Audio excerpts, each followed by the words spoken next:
Well, hello everybody. Welcome to this next GS panel session on COVID-19 related issues. Today we are looking at some of the employment and issues in psychology around that. And I'm very lucky to have with me two guest speakers today. We have Evana from Working Minds. She's a managing partner. Working Minds basically is a boutique business that helps its clients navigate through succession, transition, growth and changes in their lives. And the people who work at Working Minds have expertise in human dynamics, mechanics and behavioural issues. And then we have Tess from Langton Hudson Butcher. She's a senior associate there. They're employment law and litigation specialists. So welcome to you both, and thank you very much for giving up your precious time to come and talk to our community out there about some of these issues that are presently going on. So just starting with Evana, I guess with all we saw the panic buying at the start when the virus sort of first hit New Zealand, and people going and buying truckloads of toilet paper, and of course some of us sitting back and saying, well, why would you do that? So from an employer and I guess supplier customer's perspective, what are some of the how do we communicate some of the difficult decisions or have some of the difficult conversations at this time with these sort of behaviours in mind? Yeah, it's a really good question. The first kind of concept that comes to mind is to have the conversations individually. And I know that sounds really obvious, but I think we can plan processes.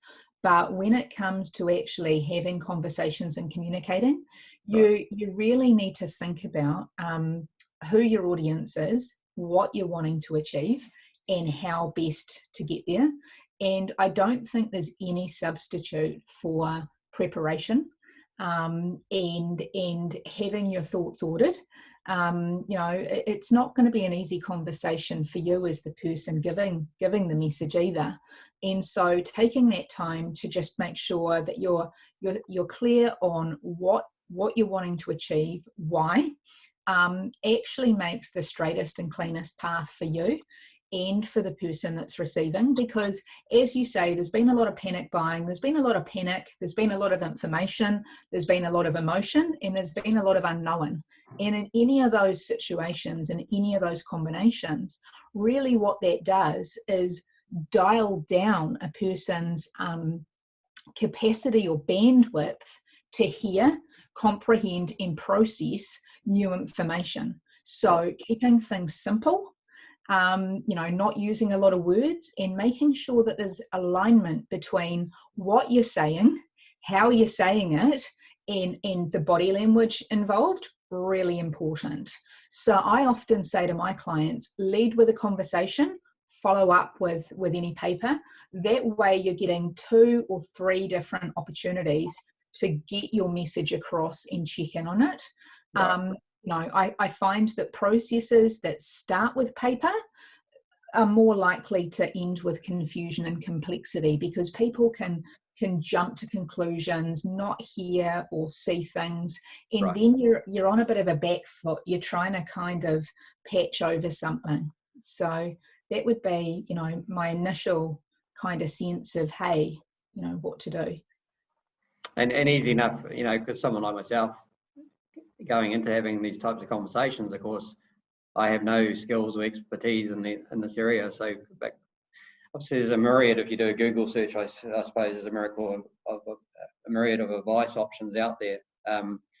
But also, I guess, how do you find the right people to talk to? Or Well, I think a lot of it comes down to, there is a lot of information. There's probably almost too much information out there in some ways, and we forget some of those basic principles, which I often like to harness. A piece of advice I was given years ago, which is treat someone else not as you'd like yourself treated, because often that can create the wrong outcome, right. But treat someone how you would like someone you care and value to be treated. Right. And if you think about that in terms of principles, that right. They're that they are given time, that they're given information, that it's not personal, that they're given an explanation, that there is a chance for them to respond. If you start to think in terms of that, you know, some of those bush survival techniques, as I call it, will actually get you a long way down, you know, a successful path from a person, relationship, dynamic, well-being kind of perspective, right? Right. Yeah, that's very good advice. And I guess what should we as bosses or colleagues, friends, family, even neighbours, be mindful of when we're engaging with those who come across our paths? Yeah, it's an interesting one, isn't it? I mean, I like the saying that people are icebergs, and it's not to say that we're cold and we're, you know, those things, not at all. What I think that speaks to is the fact you only ever see so much of a person, and you never know necessarily what's going on beneath. And I think especially at these times, you might not really appreciate a person's situation. And I think if you look back over the last couple of months, one of the things when you talk to people about what they've appreciated is it's the small things. You know, kindness is a word that's been used a lot. Yes. So, you know, is that taking the time to talk to someone, ask them how they are? Is it checking in on someone? You know, what is that?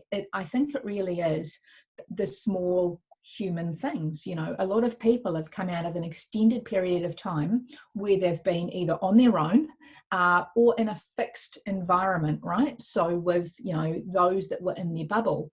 So it's quite realistic with some of the people that you come across, depending on where you live and where you work and how you're working at the moment, that someone else you're engaging with, you could be the only human interaction that they have in that day. Yes, very much. Yeah. You know, and I think that's worth kind of keeping in the back of your mind, because actually it gives you a lot of power, in terms of being able to be some sunshine in someone's day.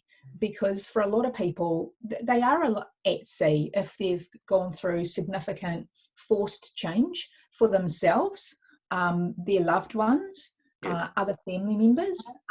There's change that happens outside of our control has definitely more of an impact on us.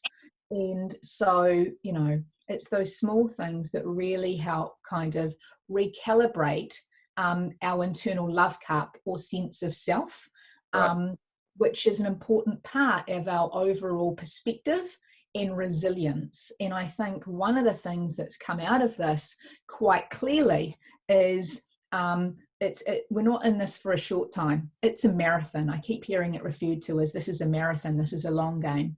Right. So you know, we do need to really start to think about those small things that can keep people, you know, in the best form so that we all get over the finish line. I think the definition of success through this has changed. It's not me getting over the finish line. It's us, it's our communities, it's our extended families, our workplaces, you know, the team of 5 million. And so, you know, keeping a little bit of that perspective, I think will actually ultimately, you know, see you and see those around you in the strongest position going forward. Yeah, I certainly just remember going to the, I was a dedicated shopper in the early days, going to the supermarket and just feeling the tension in the air. And then something happened, like you come around the corner and there's someone else supposed to be close to you and there'd be like a little giggle between you. And so there's a little release of, you know, we've both been in our little bubbles and, you know, actually there could be some normalcy to life as well. So, yeah. Right. Thanks, Evana. That's very, very good advice, I'm sure, for everyone out there. And Tess, obviously, from an employment law perspective, there's obviously some hard decisions that that need to be made as well regarding restructuring and those sorts of things during these times. And I guess, you know, the rules just the same, or has COVID-19 really brought about some special rules to think about as an employer?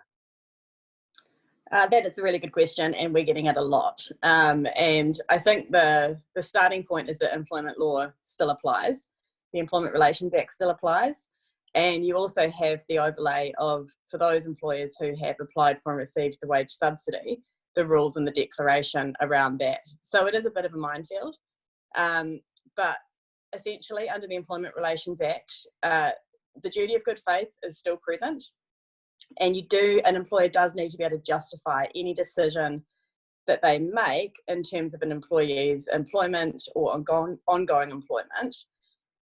And their test of justification is, what could a fair and reasonable employer in these circumstances have done? So I'll break that down a little for you, and we'll start with the duty of good faith. And that requires an employer to share all relevant information about a proposed decision that may impact adversely on the employee's employment before decisions are made. And I think it's really interesting what Evana just said. That seems pretty consistent with what you were saying in terms of an employee's mental health and getting them through these processes as well. So that's great. That's great to hear that from my perspective as well. And it just emphasises how important these processes, whilst they can be tricky, and a lot of employers find them very employee friendly, they are really important, and getting through it properly can reduce your risks of personal grievances or, you know, a more detrimental impact on an employee than just losing their job. So that was really interesting to me to hear about that.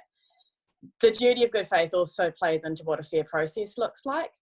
That includes putting together a proposal together with all of the relevant information about the proposal and consulting with employees about all of that before making decisions. Employees also need to be told about their right to take independent advice and seek support, and actually have a genuine opportunity to do that as part of their consultation phase. So sometimes we see employers needing to move quite quickly, which we understand, but where they're giving employees an information pack in the morning and expecting feedback in the afternoon, it happens, and sometimes there's good reasons for it, but the risk that employees haven't had all the ability to think about the changes that have been proposed, take their advice, that all just plays into the risk that you might be taking in terms of personal grievances and how solid those grievances might be. Right, yeah. So that's the process, and that's good faith. But then the other bit overlaying into the employment law side is the substantive justification for the changes. And what that really means is there needs to be a good reason, and the proposal needs to align with what that reason is.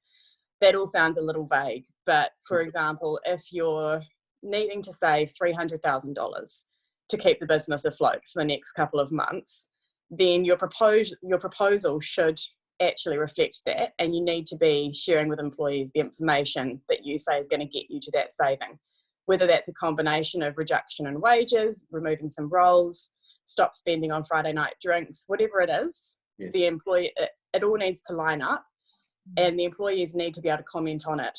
Those ones that are purely financial, often you need to be providing quite a lot of financial information, and be ready for employees to talk about, well, you could save $89 if you change your beers, or it can get broken down quite a lot. Right. And keep in mind, a restructure, it doesn't just have to be driven by I need to save X dollars. It can also be about reaching cost efficiencies more generally.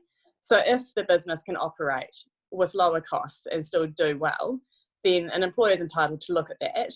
And so it doesn't just need to be about saving you $300,000. It could be, you know what, we don't technically need to save that, but what we do need to do is try and operate as efficiently as we can in this market. And so we think we can do that without X role, or by reducing the sales reps from 5 to 3, that kind of thing. So all of that rationale is really important, and it's your starting point, and it's worth spending some time getting that right. I'm big on the paper trail, as I think most lawyers are, but I think there's a lot to be taken from what Evana said about not just relying on the paper. A conversation to explain what's written down is not only sensible, but it's also the best way you can explain to employees the situation that you're in and the changes that you feel like you need to make. The one other thing I should say about the process is there's no one size fits all. Right. And each process really does need to be tailored to the rationale in question and the employees you're dealing with. If you're reducing the number of some employees of the same type, often in employment law we make them analogous to fruit, and I don't know why, but if you're reducing 5 apples to 3 apples, then you're probably going to need to add a selection process in to identify which apples stay and which apples are subject to redeployment or redundancy. So there's a lot to it, and I think the short point is it makes sense to get some advice. Even if you need to cut some corners from a legal perspective, at least if you take some advice at the front end, you're going in there with an informed understanding of the risks you're taking, and that can be really helpful. We've found that a lot of employers have struggled to work through a normal consultation process in this environment, and that's completely understandable. And as I mentioned earlier, any decision by an employer is assessed on what a reasonable employer could have done in the circumstances, and these circumstances are unprecedented, and I think that's really relevant here. We've had a wee dig around the case law from times like the Christchurch earthquakes to see, is there anything we can take from that that's going to inform how employer decisions are judged? And what we've taken from those cases, the court, the authority, they're very clear. Employment obligations still apply. Right. It doesn't just become a free-for-all, even when it's really difficult like this. Yes. But in some of the cases, the remedies have been a bit lower, and we don't know whether that's because the authority in court are recognising the very challenging circumstances for the employer, or simply because the cases were quite a long time ago and remedies have been on the rise ever since.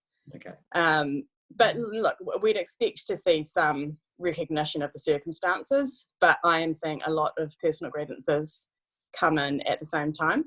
And yeah, we're dealing with those just from employers who have made quick decisions, and as I say, understandably, but some of those decisions are coming back to result in challenges now.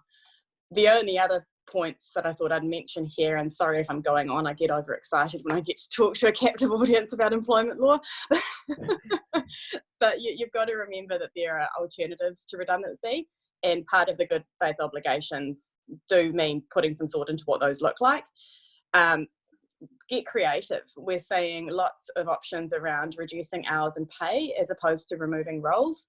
Keep in mind, all of this only can be done with agreement. You can't just go out enforcing the changes. But so, as I said, reducing hours, reducing pay. Some employees want to take some leave without pay. Maybe they've got a garden project that they want to do for a couple of months, and you know, they're willing to go off without pay and do that, and then come back and see how things are sitting in a couple of months' time. You could prohibit overtime where overtime's payable. You could stop employees from working overtime because that can reduce your costs, but they still keep their job. Yes. And there's other things like delaying or not paying bonuses, recruitment freezes. All of your options are going to depend on what your employment agreements and other documents allow you to do. So again, suggest you take some advice.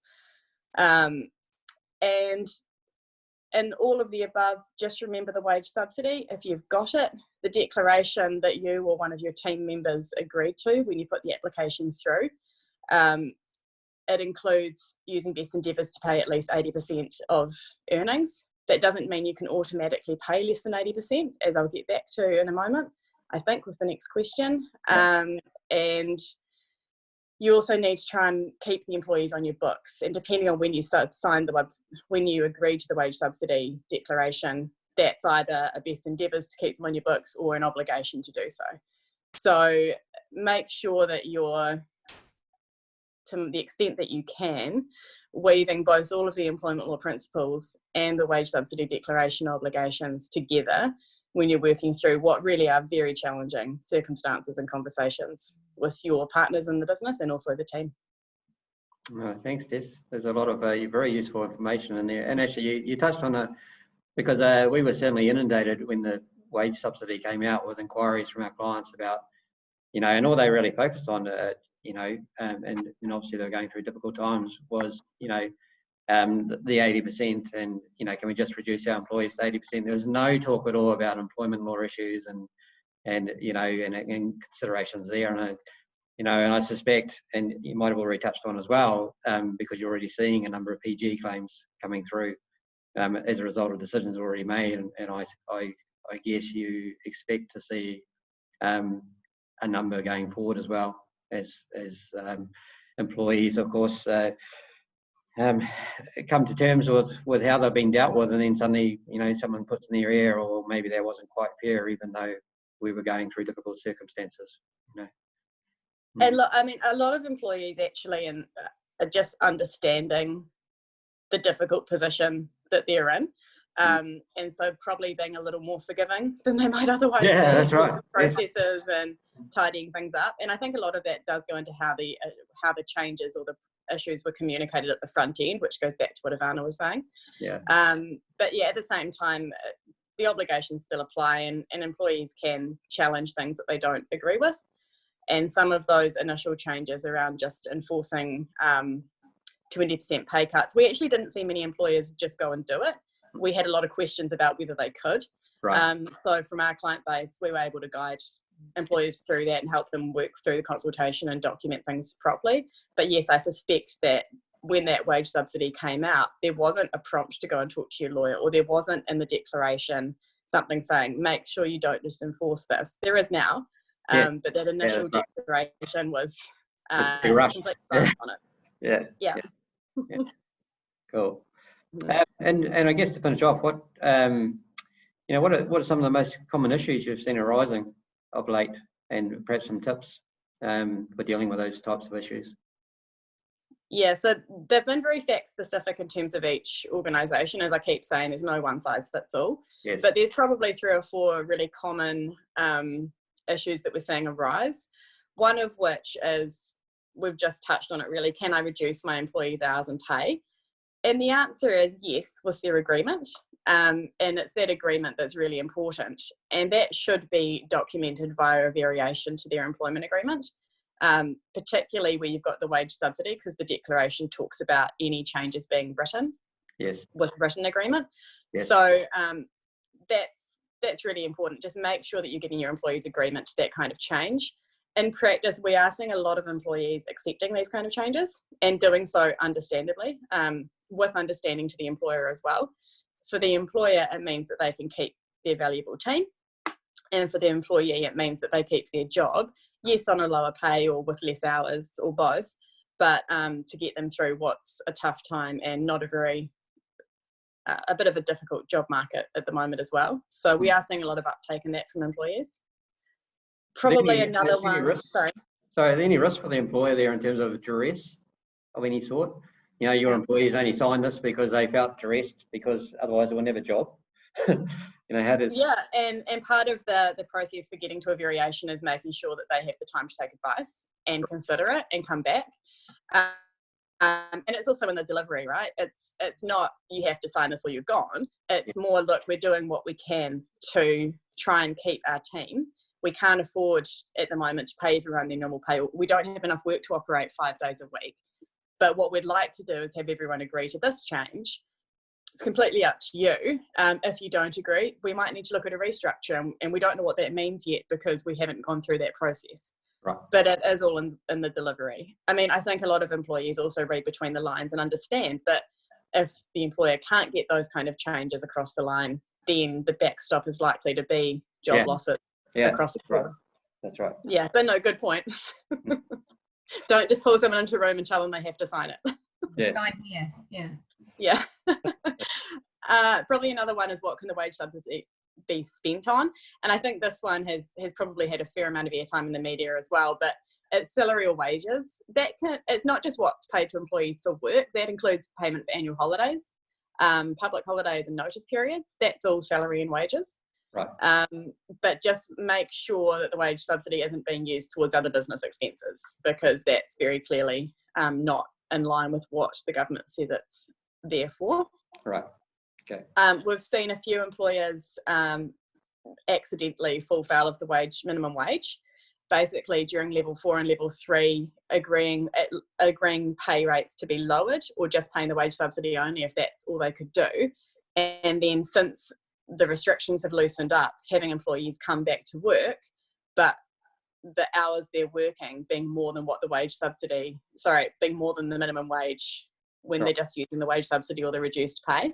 Right. So just keep an eye on that, make sure that as things loosen up and as things go slightly back to normal, which hopefully they are for all of this community watching, make sure that you're not forgetting any variations that you had with the team and keep those updated, because obviously the minimum wage is very much still in play. Yes. And probably the last one that's really common is, can you make your employees take leave? Quite a few employees have got quite big leave balances. That can be a problem if terminations are coming in the future. That can be a big holiday pay cost on termination. But Yes. it also gives you an ability to have them take some time away. You're not trying to give them work, and let them go and take a break as well. But you've just got to be really careful. With them, employers can direct employees to take annual holidays, but you need to first try to agree with them to take it. Sure. And if agreement isn't possible, you need to give at least 14 days notice of the requirement to take the leave. And you can only direct an employee take all or part of their annual leave entitlement, which is the amount of annual leave the employee became entitled to after their last anniversary date. It's not the leave that's accruing during the year. Sure. And I still have to find a simpler way to say that, but the accruing versus what you're entitled to at the end of the 12-month period is the best way to look at it. And we have seen quite a few employers seeking to direct their team to take the leave in advance.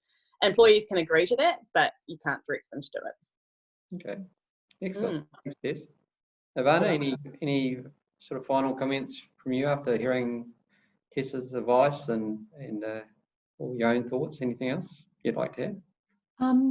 Other than furious kind of agreement at the style to which, you know, it would be delivered, I think at these times it's always good to know in your back pocket where to go for help.